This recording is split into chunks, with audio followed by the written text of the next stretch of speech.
itself we will have a group photo. No, for the press meet. যখন থেকেই ভারত এই meeting এ যোগদান করবে করবে না এই ধরনের চাপ দিচ্ছিল, তখন থেকে একটা ব্যাপার কিন্তু স্পষ্ট ছিল যে ভারত তাদের নিজস্ব কোনো এজেন্ডা বাস্তবায়ন করতে চায় বা তাদের একটা কোনো কিছু আদায় করতে হবে, সেই চাপ প্রয়োগ করার জন্যই তারা আসলে এই ধরনের প্রেসার ক্রিয়েট করছিল।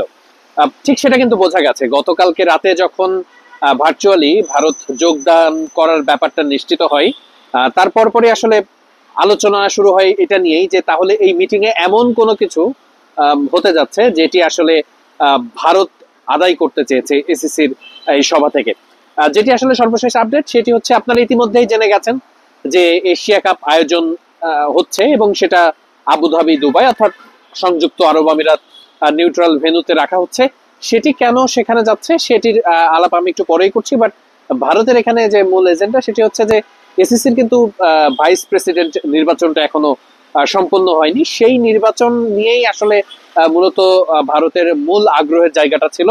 যতটুকু আভাস বা যতটুকু আপডেট এই মুহূর্তে ঠিক আমার পাশেই আমি এখন রয়েছি ঢাকার সেই 5 তারকা হোটেল শেরাটনে, যেখানে মানে এটা ইন্টারকন্টিনেন্টাল হোটেল নামে পরিচিত এবং এখানেই এসিসির মিটিং হচ্ছে এবং সেই মিটিং এ ভারতের মূল যে এজেন্ডা সেটি হচ্ছে সেই ভাইস প্রেসিডেন্ট কে হবেন সেটি নিয়ে, এবং নিশ্চয়ই সে ব্যাপারটা নিয়ে একটা সমাধান এসেছে এবং সে কারণেই ভারত ভার্চুয়ালি যোগ দেওয়ার সিদ্ধান্ত নিয়েছেন। এবং এসিসির এই মিটিং এর অল্প কয়েক মাস পরেই কিন্তু আসলে এক্স্যাক্টলি যদি সংখ্যাটাই বলি সেপ্টেম্বর, সেই সেপ্টেম্বর মাসেই এশিয়া কাপ আয়োজন হওয়ার ব্যাপার আছে। তাই এই মিটিং এ সেটি নিয়ে তো কথা হবেই, সেটি চূড়ান্ত হওয়ার ব্যাপারটাও আছে।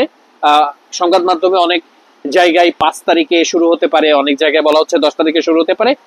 এই ডেট গুলো চূড়ান্ত হওয়ার একটা ব্যাপার আছে, আরব আমিরাতের ভেন্যুগুলো পাবার ব্যাপার আছে, সেগুলো প্রস্তুতির ব্যাপার রয়েছে।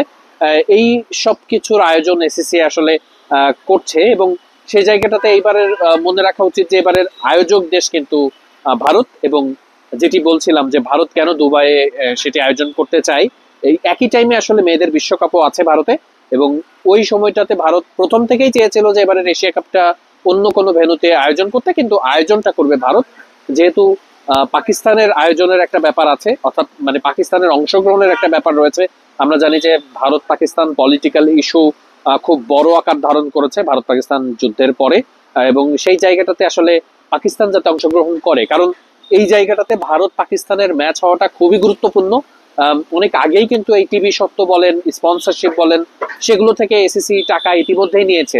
তাই এখানে একটা শর্তই আছে এমন যে পাকিস্তান ভারতের অন্তত 2টি ম্যাচ যাতে আয়োজন করা যায়, তা না হলে সম্প্রচার সত্ত্ব থেকে এত বিপুল অঙ্কের টাকা 2-3 হাজার কোটি টাকার যে অ্যামাউন্ট ইনকাম করার সুযোগ বা আয় করার ব্যাপার রয়েছে সেটি কিন্তু এসিসি করতে পারবে না। তাই খুব স্বাভাবিকভাবেই পাকিস্তানের অংশগ্রহণ, ভারতের অংশগ্রহণ এখানে সুনির্দিষ্টভাবে মানে প্রথম শর্ত।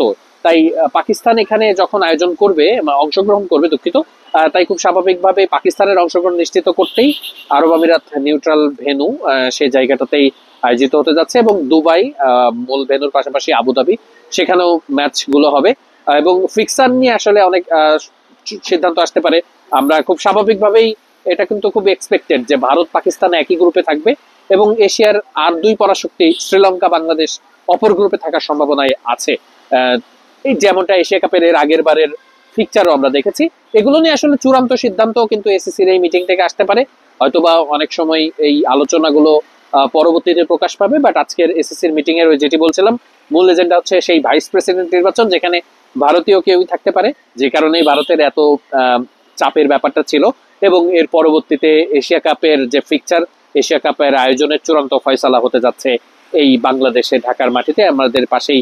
আপনারা যেমন ভিডিও শুরুতে দেখেছেন যে পাকিস্তানের বোর্ড প্রধান, স্বরাষ্ট্রমন্ত্রী এবং এসিসির প্রধান তিনি মিটিং এ প্রবেশ করছিলেন এবং আমরা আপনাদেরকে দেখিয়েছি আফগানিস্তান সহ বিভিন্ন দেশের সিও যারা আছেন তারাও একটা নিজেদের মধ্যে মিটিং হয়েছে, সেখানে বাংলাদেশের সিও ছিলেন, তারাও আর কি মিটিং এ যোগদান করছেন এবং আমরা সেই আপডেট গুলো আপনাদেরকে দেখাতে পেরেছি।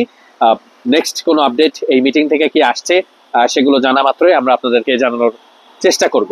ঢাকা ইন্টারকন্টিনেন্টাল হোটেল থেকে ওয়াহিদ মুরাদ, মিডফিল্ড।